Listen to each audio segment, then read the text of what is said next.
आज दिनांक 31 मई 2021 को मैं डॉक्टर मनु जी राय, एसोसिएट प्रोफेसर हिंदी विभाग, TS कॉलेज हिसुआ, स्नातक प्रथम खंड हिंदी प्रतिष्ठा के विद्यार्थियों को बिहारी लाल की समासोक्ति के बारे में बताने जा रहे हैं। हमारे विद्यार्थी यह जानते हैं कि रीतिकाल के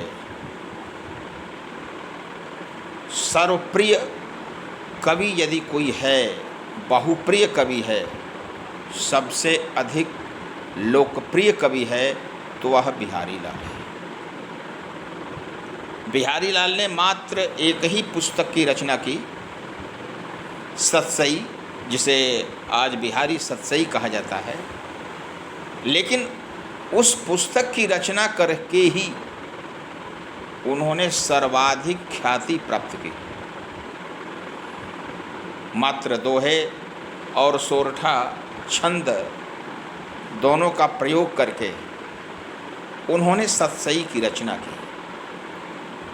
उनके बारे में एक प्रसिद्धि है, सतसैया के दोहरे अरुणावक के तीर, देखन में छोटे लगे घाव करे गंभीर। यानी बिहारी सतसई के जो दोहे हैं देखने में छोटे लगते हैं, लेकिन उनका जो प्रभाव होता है बहुत गहरा होता है, व्यापक होता है। घाव करे गंभीर। तो यहाँ पर अन्य आलोचकों ने बिहारी लाल को गागर में सागर भरने वाला कवि कहा है। यानी कहते हैं वो मात्र 48 मात्राओं में, दोहे में और सोरठा में कुल मिलाकर 48 मात्राएं होती हैं। सोरठा में 11-13, दोहा में 13-11 का विश्राम होता है। इस प्रकार कुल मिलाकर के दोनों छंदों में 48 मात्राएं ही होती हैं। और इन 48 मात्राओं में बिहारी लाल ने गागर में सागर भरने का प्रयास किया है। कई क्रियाओं को, कई भावों को मात्र 48 मात्राओं में ही समेट देते हैं, दोहे में ही समेट देते हैं। और यदि सप्रसंग उसकी व्याख्या नहीं हो जाए, प्रकरण नहीं समझ में आएगा, प्रसंग नहीं समझ में आएगा, तो उसकी व्याख्या असंभव हो जाती है। इसलिए कि किस प्रसंग में, किस प्रकरण में बिहारी लाल ने उस दोहे का प्रयोग किया है, प्रकरण और प्रसंग यदि समझ में आ गया तो उस दोहे का अर्थ समझ में आएगा, जो दीर्घ भावनाओं को व्यक्त करने वाला है। जैसे उनका एक दोहा है, कहत नटत रीझत खिजत मेलत खिलत लजियात, भरे भवन में करत हैं नयनन ही सो बात। कहने में बहुत आसान है, कहत नटत रीझत खिजत मेलत खिलत लजियात, भरे भवन में करत हैं नयनन ही सो बात। यानी 8 क्रियाओं का संगम है इस दोहे में। यदि सामान्य कवि रहेगा तो इस 8 क्रियाओं के लिए 8 दोहों की रचना करेगा, लेकिन बिहारी लाल ने 8 क्रियाओं को एक ही साथ प्रयुक्त कर दिया है। और सम्यक विवेचन करता यदि रहेगा तो उसका भावार्थ समझ में आ जाएगा। अब इसके लिए ढूंढना पड़ेगा कि प्रसंग क्या है, किस प्रसंग में आया है। तो नायक और नायिका समाज के बड़े लोगों के बीच में बैठे हुए हैं। बहुत से उनसे वरिष्ठ पात्र भी हैं और उनके सामने प्रेम व्यापार करना लोक परंपरा का उल्लंघन करना होगा। तो नायक की ओर से प्रयास होता है, कहत, वो आंखों से ही कहता है। यहाँ पर वार्तालाप में मुख का कहीं प्रयोग नहीं है।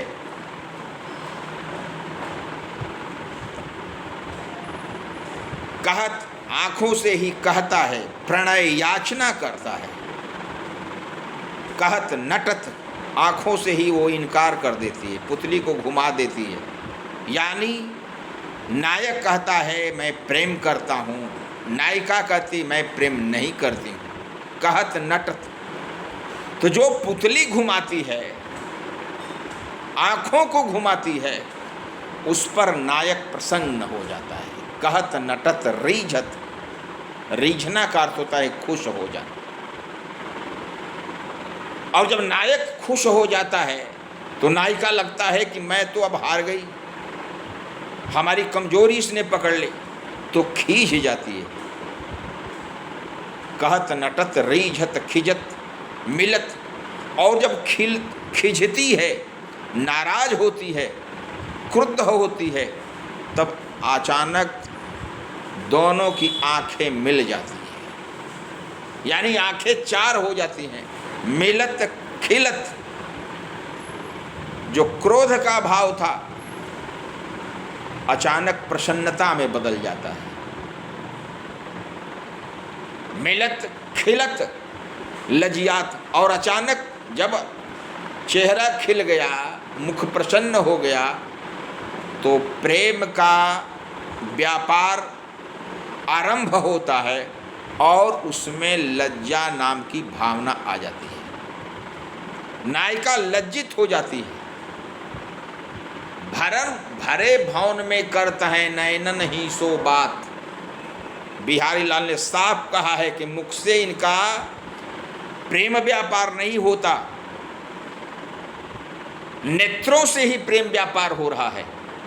भरे भवन में करता है नैनन ही सो बात, मात्र नैने सोए, नेत्रों से प्रेम का व्यापार हो रहा है। तो इन आठों क्रियाओं में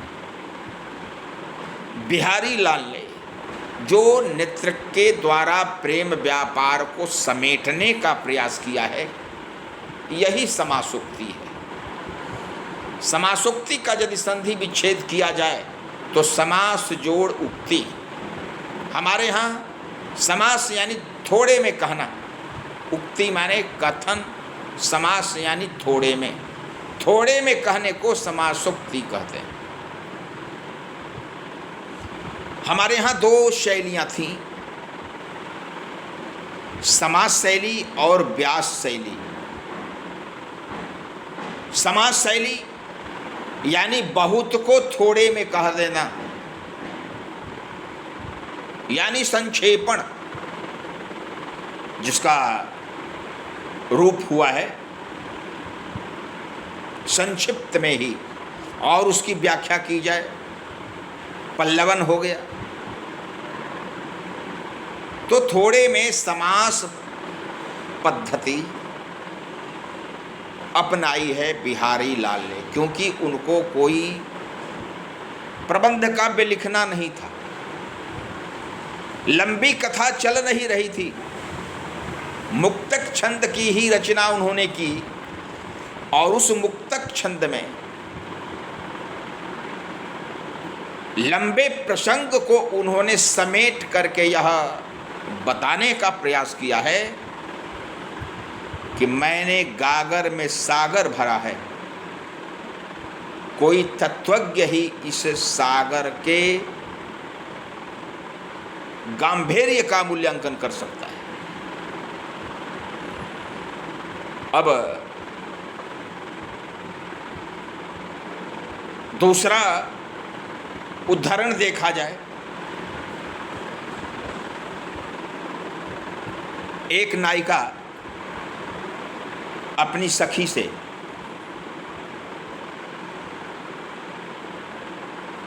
अपने पति के द्वारा प्रेम व्यापार के बारे में कहने जा रही है। चूंकि उस नायिका का अपने पति से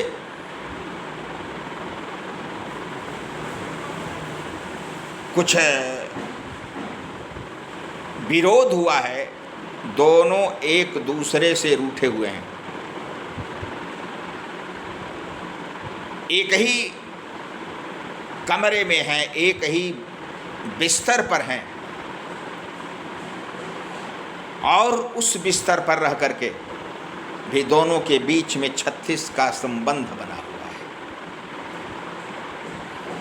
अचानक अपनी भावना पर नायिका रोक नहीं लगा पाती और सोचती है कि नायक सो गया है। बस भावना को नहीं रोकने के चलते वह नायक को जाकर के चूम लेती है। नायक उस समय सोया हुआ नहीं है। दोनों एक दूसरे के धैर्य का परीक्षण कर रहे हैं और इस परीक्षण के दौरान नायिका अपने प्रियतम को चूम लेती है और नायक भी उसे मुस्कुरा करके अंक पाश में बांध लेता है और नायक और नायिका एक दूसरे से मिल जाती हैं। और यह नायिका अपनी सखी से इस पूरे वृत्तांत को बताती है। भारतीय काव्यशास्त्र में मान को भी वियोग की श्रेणी में रखा गया है। 4 प्रकार के वियोग की बातें मानी गई हैं। पूर्वराग, मान, प्रवास और करुण। विवाह के पहले यदि प्रेम हो तो वह पूर्वराग है, और रूठ जाएं दोनों तो वह मान है। विदेश चला जाए तो प्रवास है, दोनों का बहुत दिनों का वियोग हो जाए या दोनों में से कोई दिवंगत हो जाए तो उसे करुण वियोग कहेंगे। तो इस मान वियोग में नायिका तो हार जाती है, नायक जीत जाता है। इसी लंबे प्रसंग को वह नायिका अपनी सखी से कहती है। मैं मिसहा सोयो समुझी मुँह चुम्यो ढिग जाए। मैं भ्रम में पड़ गई, मैं नहीं समझ सकी कि असलियत क्या है। यह समझा मैंने कि वो सो गए हैं। मुँह चुम्यो ढिग जाए, उनके निकट जा करके, ढिग यानी निकट, मैंने उनके मुंह को चूम लिया, अपने नायक के मुंह को चूम लिया। तब हंस्यो, वह नायक हंसता है, आंखें बंद करके ही मुस्कुरा देता है, हंस देता है। खिसानी, उसके बाद मैं खिसिया गई। गल गयो, उसने हमें गले से सटा लिया, रही गले लपटा। तो यह संस्मरण, मान और मान मोचन, मान भी है पहले और मान मोचन भी है, लेकिन मान और मान मोचन दोनों का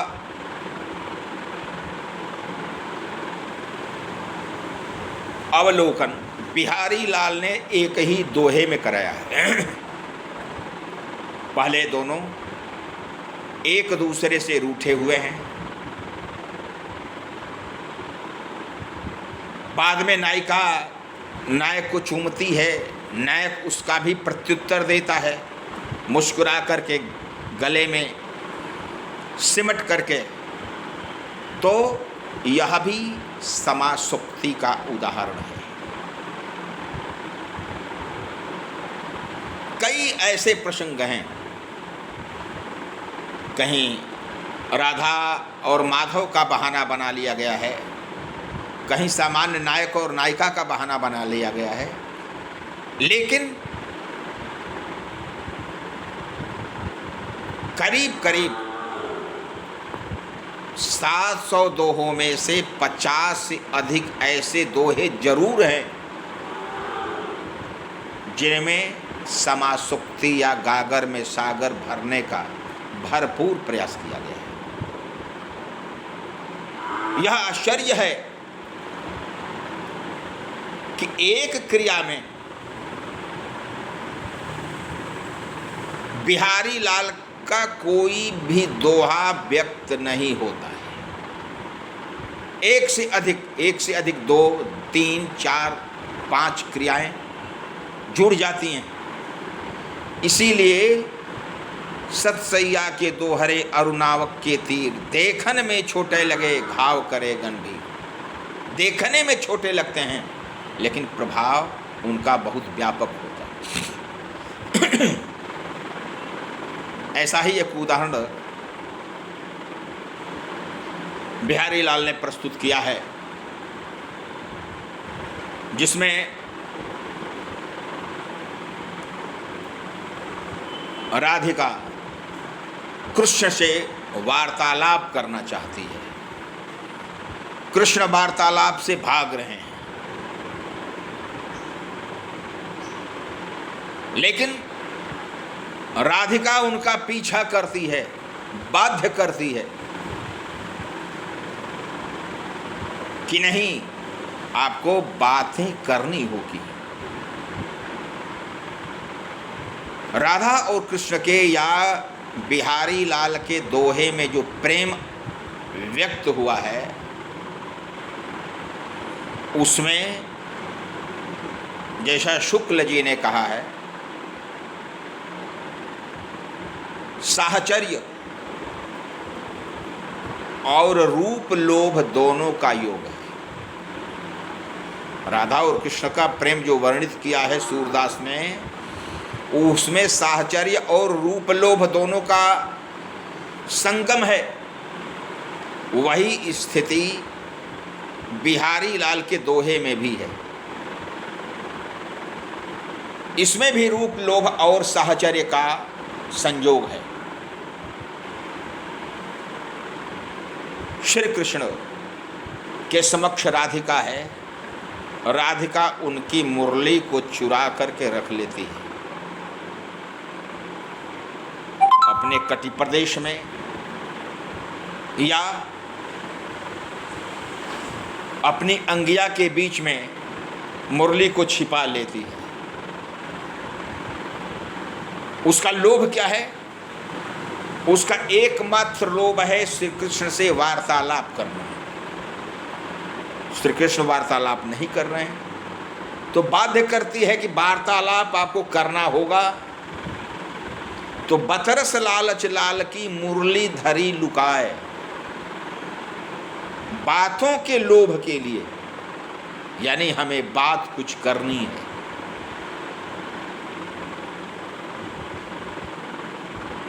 राधिका बाध्य करती है उनको बतरस लालच लाल की,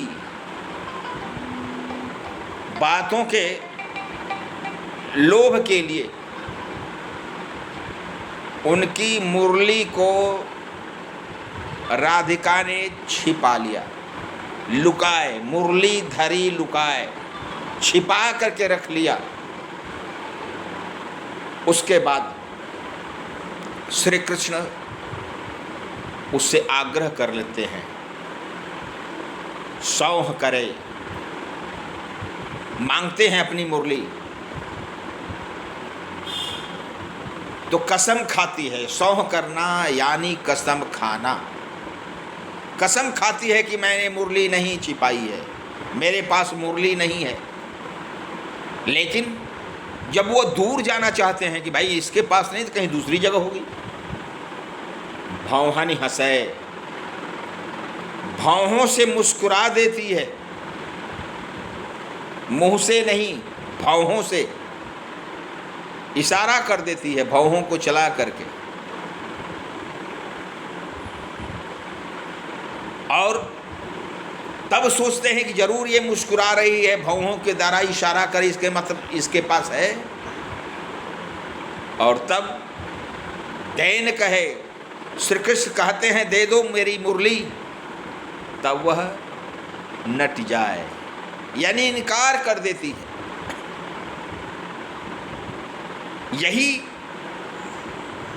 जो बतरस लालच लाल की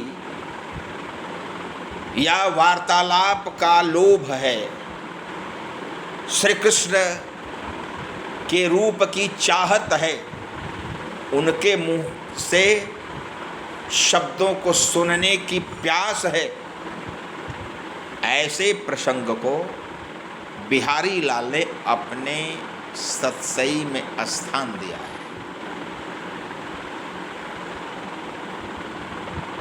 जैसा मैंने कहा कि बहुत कम उनके दोहे हैं जिनमें एक क्रिया का योग है, एक से अधिक क्रियाओं का संगम है।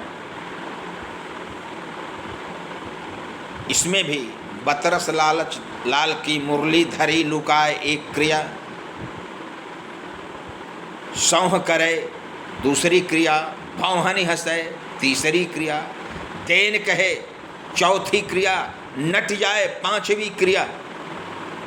5 क्रियाओं का योग इस दोहे में।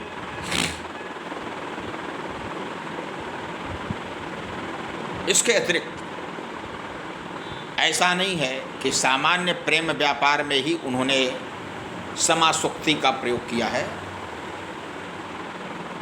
रति प्रसंग में, प्रथम मिलन प्रसंग में या अन्य प्रेम व्यापार के प्रसंग में ऐसे अनेक उदाहरण हैं। जैसे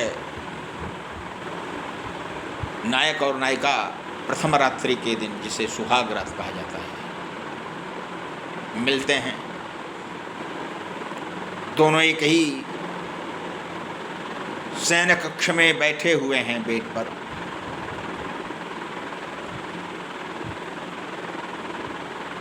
अचानक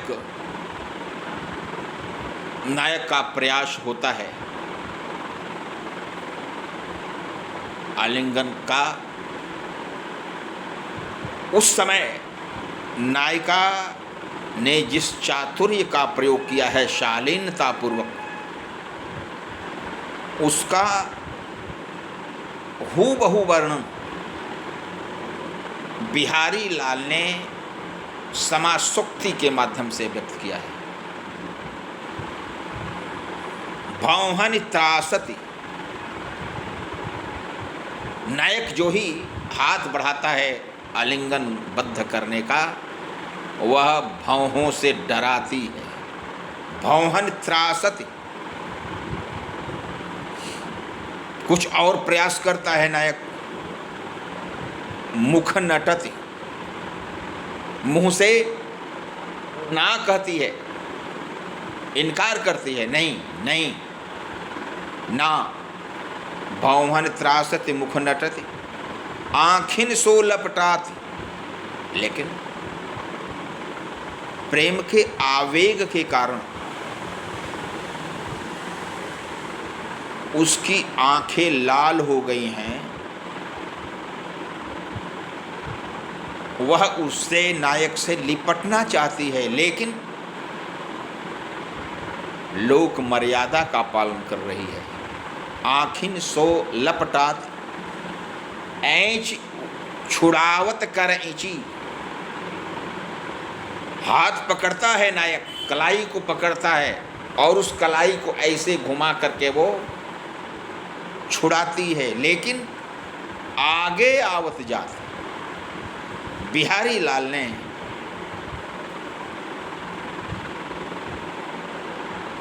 सामान्य बिलगाव की प्रवृत्ति से इसको अलग रखा है।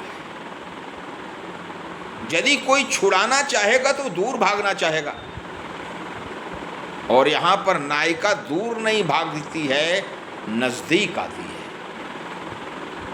ऐंच छुड़ावत कर इंची आगे आवत जात, आगे की जगह पाछे भी हो जाता तो मात्रा का अंतर नहीं होता, 4 मात्राएं इधर थी 4 मात्राएं उधर हो जाती। लेकिन जो कवि है वह जानता है कि नायक की जो प्रेम पिपासा है उससे अधिक प्रेम पिपासा नायिका की, इसलिए उसने व्यक्त किया ऐंच छुड़ावत कर इंची आगे आवत जात। हाथों को ऐंठ करके छुड़ाना चाहती है लेकिन दूर नहीं जाना चाहती है और निकट आना चाहती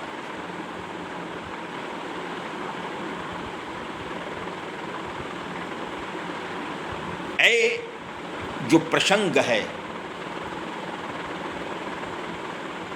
वह समासुक्ति का अन्यतम उदाहरण है। नायक और नायिका दोनों प्रथम मिलन के पूर्व जो प्रेम व्यापार करते हैं वह प्रेम व्यापार सीमित शब्दों में लंबे प्रसंग को व्यक्त करने वाला है। भौह नित्रासत एक क्रिया, मुख नटत दूसरी क्रिया, आँखिन सो लपटा तीसरी क्रिया, ऐंच छुड़ावत कर इंची चौथी क्रिया, आगे आवत जात 5वीं क्रिया। 5 क्रियाओं का संगम है इस दोहे में।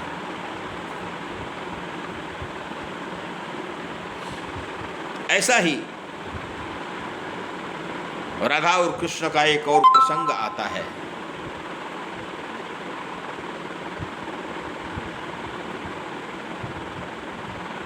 जहां कृष्ण और राधा दोनों बैठे हुए हैं।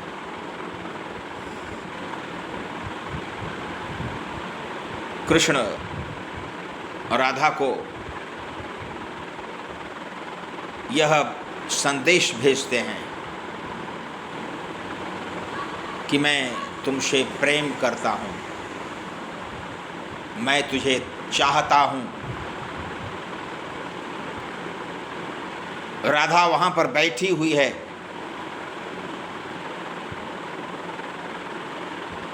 और कितनी चतुराई करती है इसका इस दोहे में प्रसंग है। लख गुरुजन बिच कमल सो शीस छुआयो श्याम। गुरुजन यानी बड़े लोग, भक्ति काल या रीति काल में गुरु का अर्थ शिक्षक ही नहीं है। जहां पर गुरुजन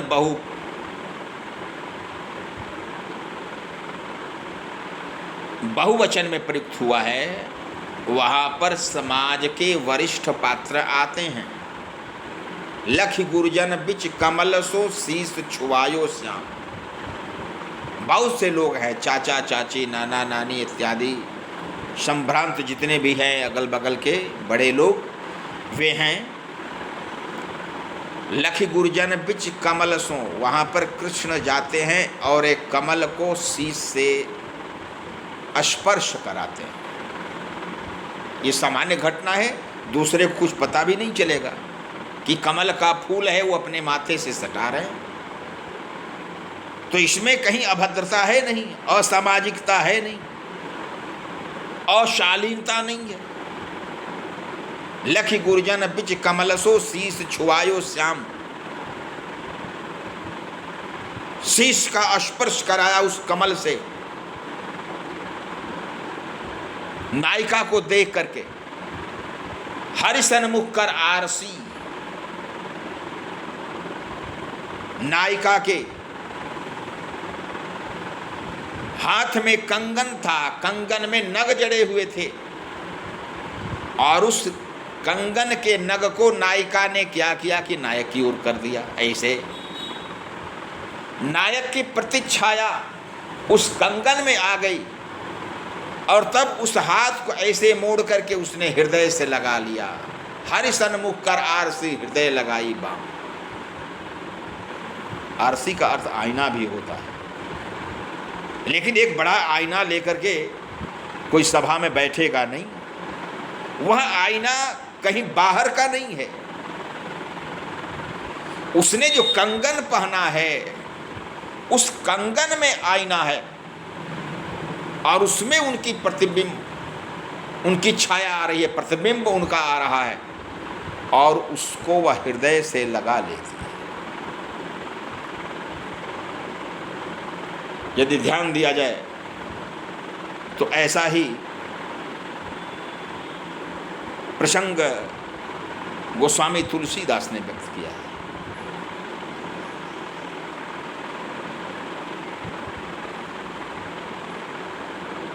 राम को रूप निहारत जान की कंगन के नग की परछाई।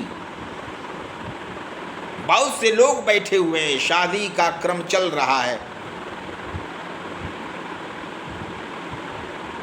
उस शादी के क्रम में आंखें चार होनी नहीं चाहिए। गुरु बैठे हुए हैं, पिता हैं, माँ हैं, अन्य सामंत हैं, ससुर दशरथ जी हैं, गुरु वशिष्ठ हैं, शतानंद हैं। वहां पर सीता जी ने चतुराई की है। वही चतुराई यहां पर व्यक्त हुई है राधिका के द्वारा।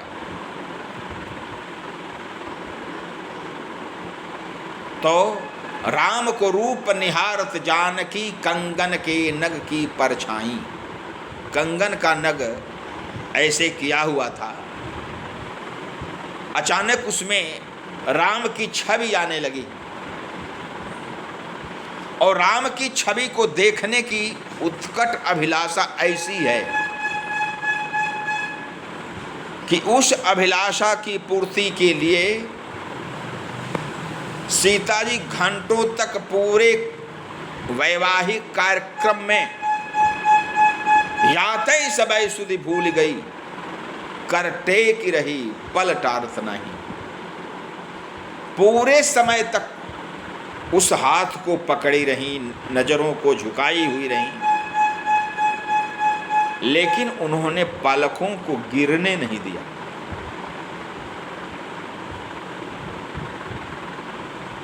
कर टेकी रही पलटारत नाही। तो ऐसा जो प्रसंग आता है, इस प्रसंग का विवेचन बिहारी लाल ने सीमित शब्दों में व्यक्त किया है।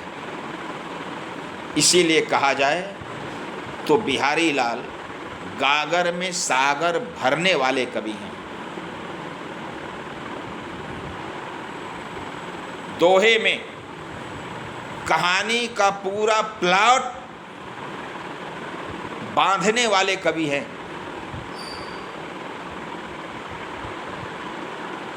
और समासोक्ति का यदि सबसे विशिष्ट कवि कोई है तो हिंदी साहित्य में बिहारी लाल से विशिष्ट कोई दूसरा कवि नहीं माना जा सकता। इसी कारण उनकी यह प्रसिद्धि हुई कि सतसैया के दोहरे अरुणावक के तीर, देखन में छोटे लगे घाव करे गंभीर।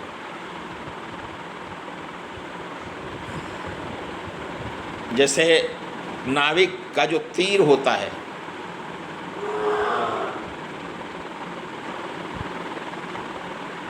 यानी जो पतवार होती है, वो देखने में छोटे रहते हैं, लेकिन उसका प्रभाव गंभीर होता है। नाव किधर मोड़नी है उसी के जिम्मे रहता है। तो बिहारी लाल ने अधिकांश समासुक्ति का प्रयोग किया है प्रेम प्रसंग में ही, श्रृंगार के प्रसंग में ही। और श्रृंगार के प्रसंग में उस प्रेमाभिव्यक्ति की जो अभिव्यक्ति हुई है वह समास पद्धति के आधार पर हुई है।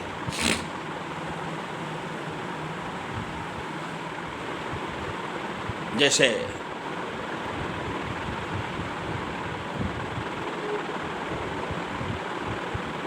उन्होंने जो प्रेम प्रसंग की व्यक्ति की है, प्रेम क्रीड़ा की अभिव्यक्ति की है, और उस प्रेम क्रीड़ा में पतंगबाजी है, हिंडोला वर्णन है यानी झूला, आँख मिचौनी है, ऐसे ऐसे प्रसंगों में भी उन्होंने समासोक्ति का प्रयोग किया है।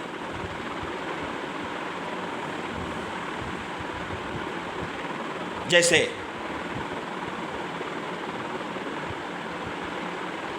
हेर हिंदोरे गगनते परी परी सी टूट, धरी धाय पिय बीच ही करी खरी रसलूट। एक नायिका अपनी सखियों के साथ हिंडोले पर झूल रही है, झूले पर झूल रही है। अचानक नायक वहां पर उपस्थित हो जाता है। हेर हिंडोरे गगनते, आकाश में गई है हिंडोला के झूलने के चलते, और वह आकाश की परी के समान नायक को देख करके टूट पड़ती है, यानी उछल जाती है। धरी धाय पिय बीच ही, दौड़ करके उसका जो प्रेमी प्रियतम है उसे पकड़ लेता है। करी खरी रस लूट, खड़े खड़े दोनों आलिंगनबद्ध हो जाते हैं। ऐसे ही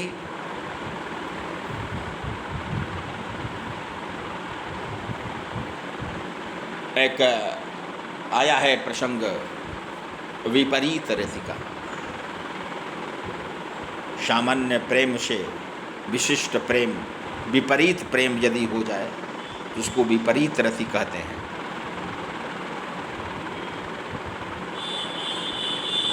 उसमें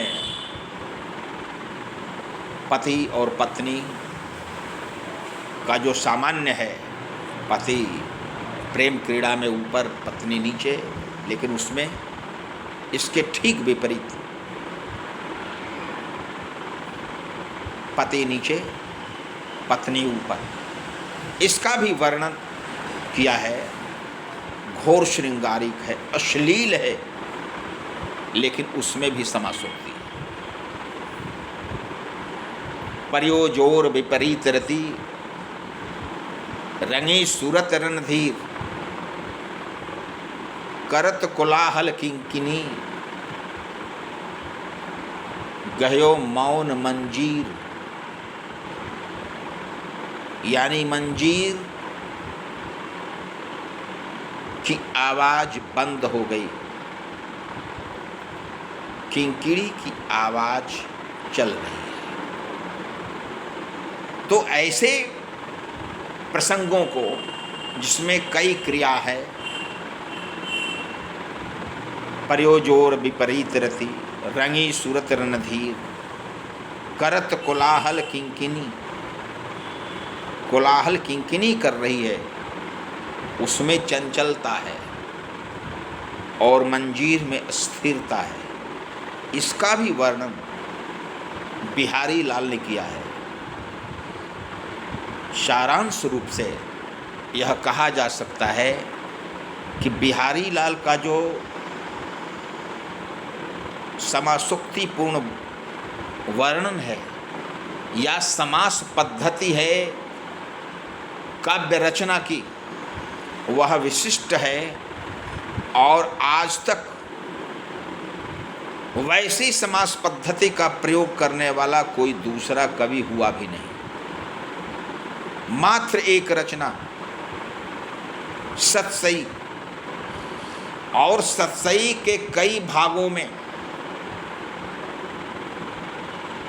बिहारी लाल ने उसको भरा है। जैसे जब श्लेष का उदाहरण दिया जाता है,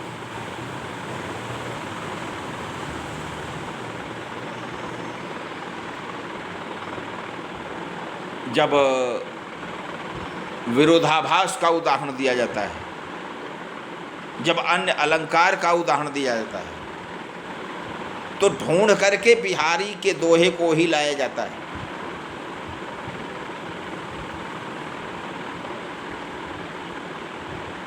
और बिहारी के इन दोहों के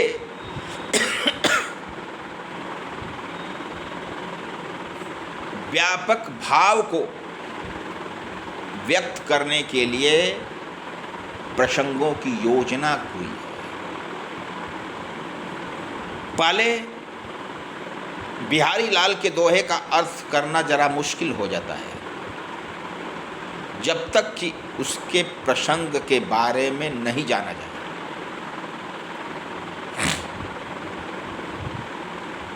यदि प्रसंग का पता चल गया तो दोहे का अर्थ करना बहुत मुश्किल नहीं है। जैसे एक नायिका है और वह नायिका दहेड़ी, जिस पर दही को रखा जाता है, रस्सी में बांध करके लटकाया जाता है, कोई बिल्ली उसको खाए नहीं,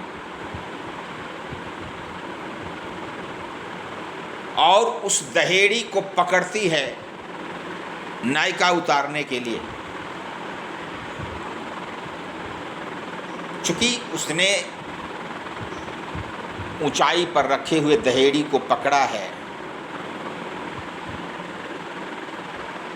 उसका अंग वस्त्र उरोज पर से हट गया है,